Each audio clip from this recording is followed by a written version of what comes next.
Hope you're all having a lovely Christmas period. We've got some news coming out of the Valorant sphere for 2024 and a variety of other things that are going to give us a lot more insight onto how some of the monetary aspects of things work and all sorts of other little goodies, so stay tuned. First of all, though, want to show that all of this is coming from a series of tweets by Leo Ferreira, who then was cross-posting from ValorantEsports.com. I'd like to say, don't want this video to get demonetized, but F Twitter, you know what we're going for there. So we're going to move on to Flashbang you all and actually read it from the article itself. And this is a article that was titled End of Year Letter to the Community, talking about all sorts of different things, but talk about it being their most successful year yet, launching all of the leagues, it being their first ever real year of starting all of this stuff, which is huge. VCT Americas became the biggest and most watched esports league in the Americas, which is fantastic. VCT EMEA saw remarkable growth, etc., etc. The most successful FPS league in the region is VCT Pacific, allegedly, although exactly what metrics they're using to say all of those things, they don't exactly detail. But then they go through some of the things that they've done this year. Obviously, there was Lock-In that was the most watched VCT event at that point. Then the most attended VCT event. There were larger events like the Carmen Core one in this offseason and the show match in Japan the year before, but 13,000 people per day at the Makuhari Messe for the final few days of Tokyo was enormous. If you guys didn't get to be there, it really felt huge. Just vast amounts of Japanese fans there. And then Champions, which was the most watched VCT event of all time, achieving over 1.8 million peak viewers. I don't think I've seen this stat before because I feel like I would have made a big deal about it. Because one of the things that we didn't know at the time was, what did the Chinese audience look like? The game was just being talked about in China. We had the Chinese teams participating, etc., etc. And if you look, now these websites are not always 100% accurate, but if you look over at this one, Esports Charts, they have got the peak viewership at about 1.3 million. Which means that you've got about 500, and this doesn't, by the way, count viewership from the Chinese audience. It only counts it from Twitch, YouTube, other co-streamers, that kind of thing. So if you look at the Riot data and contrast it to this publicly available data that doesn't scrape the Chinese scene as well, my conclusion is, though it may have a bit of wiggle room there due to these things not always aligning with official metrics, it looks like about 500k viewership from this peak viewership was coming from China, which is pretty huge when you consider that that was the average viewership of the entire tournament. Obviously, that's not going to be, there weren't 500 people always tuned in there from China, but that's a really large amount. I can't think of what exactly that is off the top of my head, but it's almost a third. It's not quite, but a decent chunk, 30% maybe, just using rough arithmetic, of your viewership at the peak time coming from China is pretty enormous, if that's a reasonable conclusion to make. The logic seems to follow. So speaking about China, later on in the article, there's this. They're expanding VCT with the launch of VCT China, and these are the teams that have been invited. Now, I know you've seen this all over Reddit and stuff already, but I just wanted to take a moment to go through some of these teams. You've got some real heavy hitters in here, teams that everybody is going to know. Teams like EDG, who've been participating in a number of big events before. Teams like FPX, who used to represent a team in EMEA as well. Teams like Tai Lu, who people will be aware of, especially if you've done anything in Counter-Strike before or watched any games. Trace Esports, who've been up towards the top of the scene recently too, along with Billy, who beat the piss out of NRG, never forget.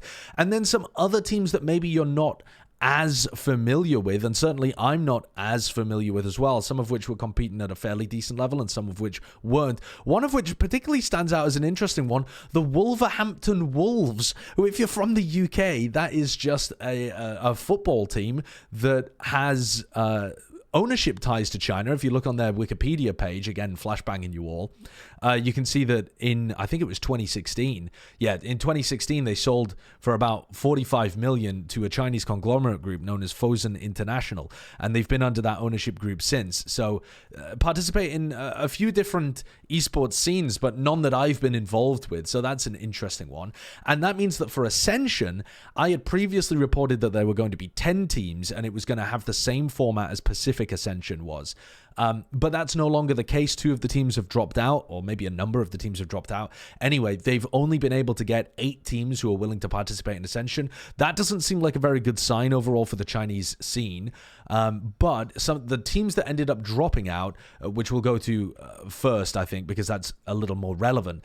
You can see here on Wikipedia, I'll use the black pen just to highlight it a little better, but you've got Royal Never Give Up. They were participating, and they were the 7th best team. They didn't really have too much of a chance of winning Ascension, despite the fact that they would have been the 3rd best team in Ascension, ostensibly, because you've got Attacking Soul and Rare Atom as the only teams above them who didn't make partnership.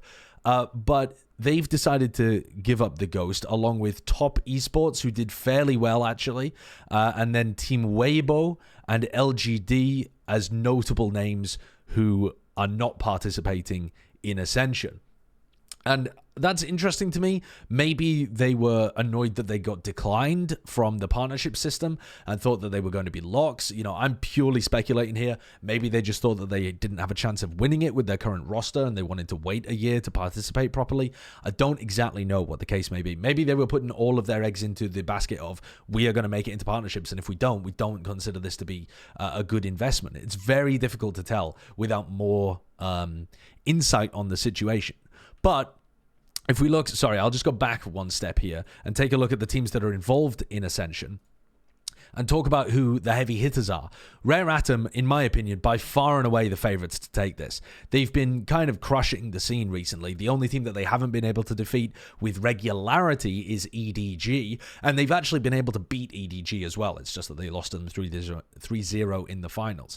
Now, one of the problems with Rare Atom is that they have 2 Korean players. You'll have heard me talk about this before, one of which is their IGL, Yeoman, and one of which is their star player, Stu. And while they will, I believe, be able to participate in Ascension with these 2, import players, they're not going to be able to play in VCT China with them both, too. So that's going to become an issue for them if they do win Ascension, which they are likely to do, because, again, have a look at these guys' match results. They've just been extremely consistent in China.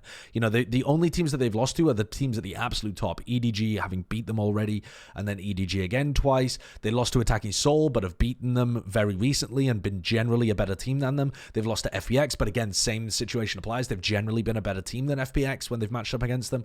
So I think of them as the 2nd best team in China at the moment, and the fact that they're participating in Ascension makes this really difficult for the other teams that are involved in this. But having said that, if we take a look back at the let's spell it properly. If we take a look back at the other teams that are involved, there's no. It's not going to be a complete pushover because Attacking Soul Esports are fairly decent. They're an all right team. DRG are an interesting team to follow as well. They've got a star player who's been lighting the world on fire in Vukashu. You take a look at some of their stats. Actually, I don't know whether he particularly popped off in this game. I shouldn't just highlight a single random game rather than just looking at the stats in general. But you'll see him fairly high up the scoreboard if you list things by ACS or some metric like that. So it'll still be an interesting tournament, but there's definitely one standout favorite in my opinion. So moving on to the next big topic, which is talking about the calendar for 2024 and 2025. So with the calendar for this year, they've highlighted some important dates. February 16th, mark that one down if you're interested in the Americas League, because that's the starting date for America's VCT in 2024. The day after, the 17th, Pacific kicks off, and EMEA is a couple of days behind on the 20th. I don't exactly know why, and even later is the 22nd for China, who you would expect to start a little later than some of the others, but that's, a week behind America's pretty much. And each of the leagues is hosting a kickoff tournament. It's not like the regular season really beginning. It's a big tournament event that qualifies the top 2 for Masters Madrid. So it's going to be high stakes right from the very beginning. A little bit like lock-in, but without the international flavor of it too. And then they've announced the dates for Madrid too. That is March 8th to the 24th. They've got top 8. They've also announced that it's incorporating a Swiss stage, which is super exciting. If you've no no idea what that means. It probably won't affect you too much, but if you're a long-time fan of esports, you've probably heard all of the pros and cons about different ways of running group stages. I wish we had more international clashes between the teams. I wish that we didn't have to rely on bad group stage seeding when it's the beginning of the year. All of these kind of concerns with how things have been done in the past. The Swiss system is not perfect. It absolutely is not perfect, but it is going to allow us to have an idea of how something like this works. It's a good experiment to take a look at, and I think it's really cool at the beginning of the year like this, when we're still getting a flavor of how all the teams are and when we don't have a very good way of seeding them up against each other. This will probably be BO1s, so don't piss your pants, all right, guys? Because Swiss requires a lot of different games to be happening, and so usually it means BO1s. Now, it might not be. They might have found a way, because there's only 8 teams playing, to run BO3s. But if you wanted Swiss at a larger tournament like Champions, I think it would almost certainly be BO1s. So that's something that we still have to wait and kind of see about. But yeah, just to keep that in mind, normally those two things go somewhat hand in hand, Swiss and BO1. And they still said that it ends with double elimination brackets, which everybody is a huge fan of. And thankfully, everyone's a big fan of them in this game, because I know that's something that League of Legends struggled with for a long time. Moving on, they talk a little bit about 2025 here, Leo does. And he says specifically, we don't usually talk about things so far in advance, but I wanted to set some expectations. And I think that's really cool. They have talked about the fact that the calendar's really condensed, and was in 2023. Everyone recognizes that the calendar's very condensed in 2024. I mean, I've talked about it, Sliggy's talked about it, the pros have talked about it, and they agree. The current calendar is a bit too tight from February to August, and a bit too sparse from September to January. I think we can all agree on that. Things are either too hot or too cold, which I agree with. And they're looking to try to space them out better, starting the season earlier. Remember, there was a lot of discussion about whether the season, even in 2024, would start in January rather than February. So starting mid-February is actually fairly late if you think about things. But they maybe needed some time this year for China to really get their ducks in a row, because it's bloody difficult to get off the ground that quickly. And then ending later in the year as well, to give them some proper breathing room between the stages and the events. Because one of the biggest complaints this year was that there wasn't really enough time between events to, let's say you made it really deep at Tokyo. There wasn't that much time to be, actually Tokyo is a bad example, because if you did that, you'd almost certainly qualify for Champions already. But if you made it deep at Lock-In, for example, by the time you came back, you didn't really have that much time to prep for the regular season that was happening. And in 2024 and 2025, 2024, those same issues will happen. The teams that go deep in the big tournaments will not have very much time to prepare, and that gets exacerbated by map pool changes and by agent pool changes as well, and meta changes in general. And they do say here, in 2024, we'll still have a late start, mainly to give new teams in VCT China time to prepare, but the calendar changes will go live in 2025. So I think it's still reasonable to bring up complaints about the 2024 calendar, but know that they've already been heard, right? And that if there's anything specific to share, that would probably be really good feedback, but they're already thinking about that. And this is possibly the most interesting part, in my opinion, of the entire article that's down here towards the end, which talks about the sustainability of esports and the esports winter and the monetary kind of things. And as you know, these are things that interest me a lot. They shout out Zeta for a cool roster announcement, BBL for an awesome watch party, Sentinels for running off-season show matches, which have been absolutely killer. I've loved the off-season this year, much more than the off-season last year too, especially catching up with the VODs on the Africa League, which was an amazing tournament. But they talk here about some of the digital goods sales. And as I talked about a lot when I made my video about Sentinels, which I'll link up here, digital goods are really important and can swing massively depending on whether or not you got into Champions previously. And they've changed the system already without anything being public for last year. So let's read through things. They started the year with the lock-in bundle, and that shared over $10 million with teams. Now, to keep things really simple for you guys, if it makes 20 million, then they share 10 million with teams. So the lock-in bundle made 20 million. Customers, audience members, players of Valorant bought $20 million worth of skins for lock-in, and those got shared with the teams at a 50-50 rate. Now, the Champions Collection broke records as the most successful esports bundle, which means that it made 44 million and shared 22 overall. So you see this image down here of over 33 million shared. That is the 10 million plus the 22 million with, you know, the little bits and pieces added up for the final 1 million, I would imagine. So that means that Riot Games, the overall revenue from the skin bundles was 66 million for esports skins, and it got shared 33 million with the teams.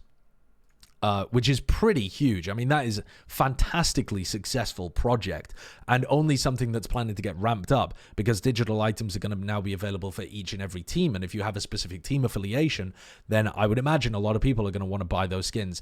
We don't know whether they're going to carry on making the Champions Collection. As far as I'm aware, maybe I'm wrong with that. Maybe they've already announced it, or, you know, other large skin bundles. But anyway you slice it, this is a really successful initiative.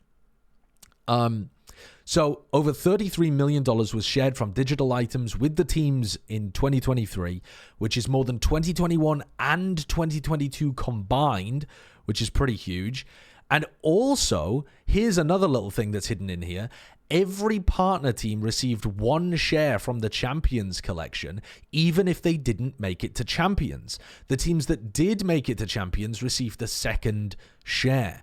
So you have 30 teams. The teams that made it to Champions got 2. The teams that didn't got 1. And then you add up all of those different shares and divide the 33 million by the amount of shares and portion them out like this. So I think that that's a great system. I think some people might be concerned well, what's the incentive to make a good team and make it to Champions? But there's tons of incentives. If you just have a shit team, even if they're filled with really popular players, they are eventually going to become not popular. We see this all the time across esports. It is so difficult to keep a popular team that doesn't win.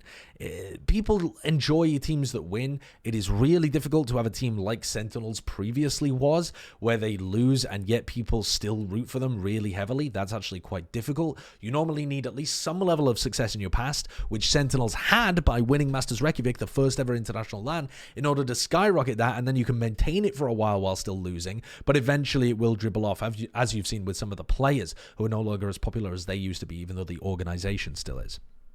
But having said that, I think that this is a great system because it still allows teams that don't have success to be sustainable. And I think that that is absolutely core. I know that all of the fans and the real, I love esports because it's a meritocracy.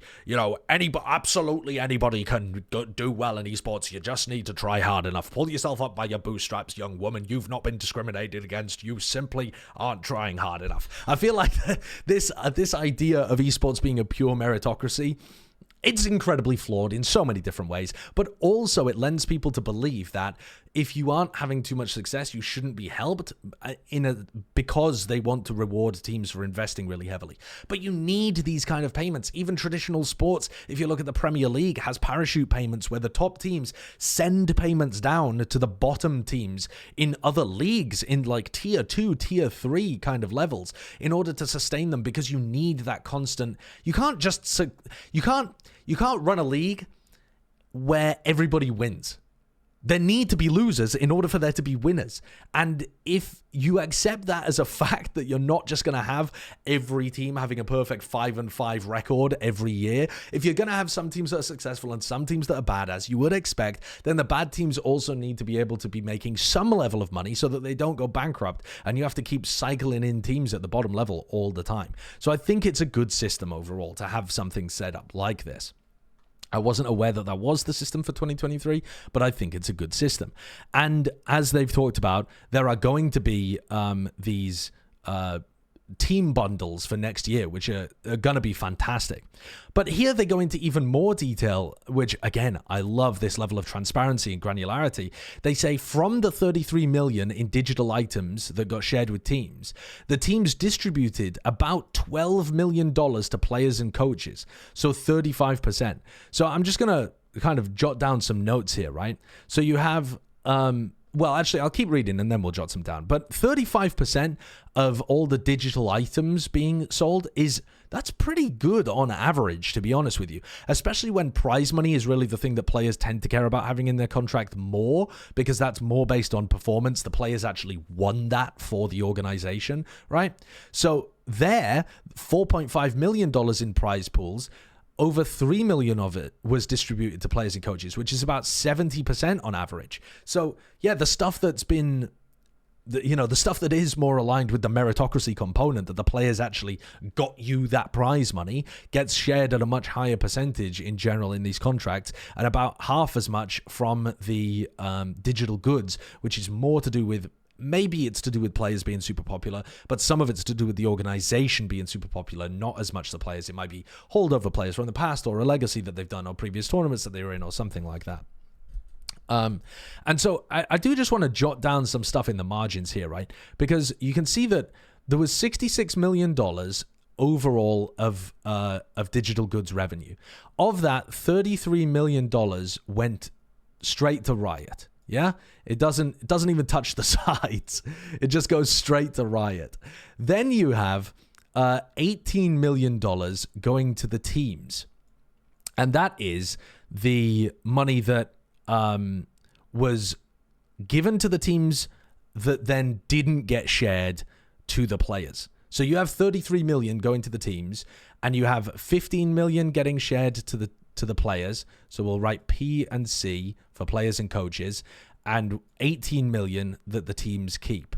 So that seems like Riot are getting a really good end of things here, right? Because they're taking 50% of the revenue, and the teams are keeping just over 50% of the revenue as well. And then the players and coaches get 50%, just under 50% of what was shared by Riot. So about, 25% overall. But I don't think that really tells the full story. And we'll go in this, we'll go underneath here. I'll just draw a little line again in the sand and say that, again, you've got the 33 million from Riot, but that is before you price in the cost of, riots. I hope there weren't any riots. Okay, 33 million to Riot, and that's before they have costs of their staff that are directly involved in the VCT circuit, which includes me, by the way. People like us as casters getting paid by Riot to provide a service for the VCT circuit. But that also is the admins, that's also the people who run the events, the producers, the people involved in lighting, the people involved in the design, the people involved in all sorts of different things. And you could even, if you wanted to stretch it even further, talk about the people involved in making the skins for VCT. But that's, I think, more of the time they're going to be working on the actual game component, so I'm not going to include that. But then you've also got their expenses of actually putting on the events, which is going to cost extraordinarily large amounts. Then on top, you've got the if you go into the teams stuff, actually, I think if you average it out, there's probably about $20 million a year is being spent by the teams on contract. And that I've basically just pulled out my ass as speculation, but there's about 250 players and coaches out there, at least there were in 2023. And if you give them all a reasonable salary that isn't the minimum, you're trying to find something that would be around the average. So I've used, about the 100K mark. You end up with around 20 million. Maybe it's a little below the 100K, the average, but I'm just purely speculating there. But let's say it's about 20 million in salary that the teams end up paying to the players and coaches. That puts the overall stuff at negative 2 million for the teams. But of course, that's before the teams. So let me draw a red arrow here, actually, to show that Riot, by spending on their events and their staff, are probably going to end up in the red. They've talked about the fact that they want their esports stuff to be profitable, but they've talked about the fact that the League of Legends stuff either is or is on the edge of being profitable. The Valorant stuff almost certainly isn't. So with events and staff, this 33 million probably ends up going into the red. Who knows? But it's going to be somewhere around there. The teams, now they have an opportunity to go about break even. So I'm going to draw a little black up arrow from this because they also have the opportunity here to do additional sales. Now that might be sponsorship, that might be merchandise, that kind of stuff. but they have additional sales opportunities to take this negative 2 million and bring it up a little bit of like physical goods again and sponsorships. But they also have a small down arrow as well of their other staff that they need to be paying and stuff like buying the goods that are to be sold, that kind of thing, right? But you're expecting them to about break even, I think, there. Then you have the players who, on top of this 15 million that they're being split from the digital goods revenue, also have the 20 mil that's coming into them from salary. So they're getting away with like a clean 35 mil, the players and coaches, which obviously they're bringing a huge amount of value to the scene. I'm not trying to say that the players and coaches are massively overpaid, although I do believe that they have been at some times within Valorant, and this is a bit of a market correction that's currently occurring. But this shows you that I think in general, we're in about a situation where the players and coaches are getting roughly 50% of the revenue that's coming into the space. Now, that is massively dependent on how much revenue is actually coming in from the teams with this black up arrow with sales, sponsorship sales, the merchandise sales as well, and how much of that can be directly tied to Valorant. But I do want to put out an entire video about talking about this and comparing it to how other traditional sports work as well. So I'm not going to go into all of the different odds and ends. But I do just think that this is really interesting that they've been super transparent about it in this article and given us more stuff to think about in terms of how these contracts are set up and how much we should expect Riot to benefit from the system versus the teams benefiting from the system versus the players and coaches benefiting from the system. And again, I will go through much more of this in a big video that I've got coming up. On top of all of this, though, like I've said, additionally, they've got VCT team bundles that are coming out in 2024. It says, for the first time ever, you'll be able to support your favorite teams in-game with team-branded gun skins and goodies. Now, they say gun skins and goodies. Is that going to be a gun buddy? Is that going to be a player card? We don't really know at the moment. We don't know what skins the guns are going to be for. That was the right way of saying that. We don't know if it's going to be a Phantom and a Vandal. We don't know if it's going to be a Marshal. Do the teams get to pick? If they did, surely everyone would just go for the more popular guns. So how they quite decide how to do that, I'm not sure. Maybe they're all Phantom and Vandal skins, but you can pick and choose which ones you run. Who knows? If they release a new one every year or something, literally there are just so many questions about how this system works, but we're going to find out because the bundles are launching in February, right around the kickoff tournament. I hope that they're really awesome. I think it's fucking sick, by the way, that the recently promoted Ascension teams also get skins. Chat, we don't even know who the Ascension team is for China. We don't even know who the Ascension team is for China, and they're getting a skin. I feel like you cannot possibly understand unless you have really sat down and thought about it, how much effort that is. I was assuming, and I had heard, and Leo's previous tweets had indicated as well, that the Ascension teams were not going to get this benefit because it was too much effort to try and actually make happen. And it seems like even though people are probably not going to give Riot too many props for this because they're just going to assume, well, this is the way it should have worked anyway. The fact that they've managed to action this is nuts, in my opinion. Because again, the VCT China team is only going to get confirmed in the middle of December. That's a 2-month turnaround to make a gun skin and all of the other little goodies that tie into the VCT team bundle on top of all of the other Ascension teams that are happening, on top of committing to doing that every year. That is a huge amount of effort from the skin departments. Normally, these things take a very long time to get started. So this leads me to believe as well, in a slightly negative follow-up, that the skins are not going to be outrageous. If you just think this thing through logically, if it was the best skin they've ever made, it couldn't possibly get done in the time frame that they're trying to make it happen. So I would set your expectations to being a cool looking skin that doesn't have something massively unique or massively work intensive about it. Because if it did, it simply wouldn't be able to get actioned. And I will be fucking blown away if that's the case. If these come out and they are up towards the top end of the skins that you can get in the game, my mind will be blown because I just don't see how they would be able to have the facility to be able to do that.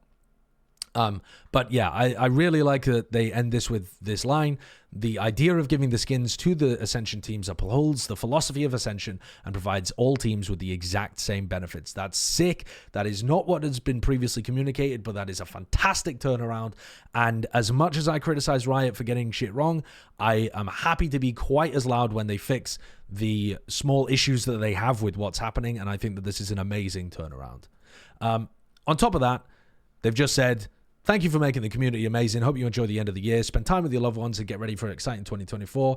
And I'd like to wish you the exact same kind of thought. Have a lovely holiday period over the winter. I hope that you have a lovely time of it. Hit the subscribe button. I'll be back with more videos talking about all sorts of different things. There'll be some VOD reviews of the Africa League tournament coming up on this channel too. So keep an eye out for that. And in the meantime, have fun.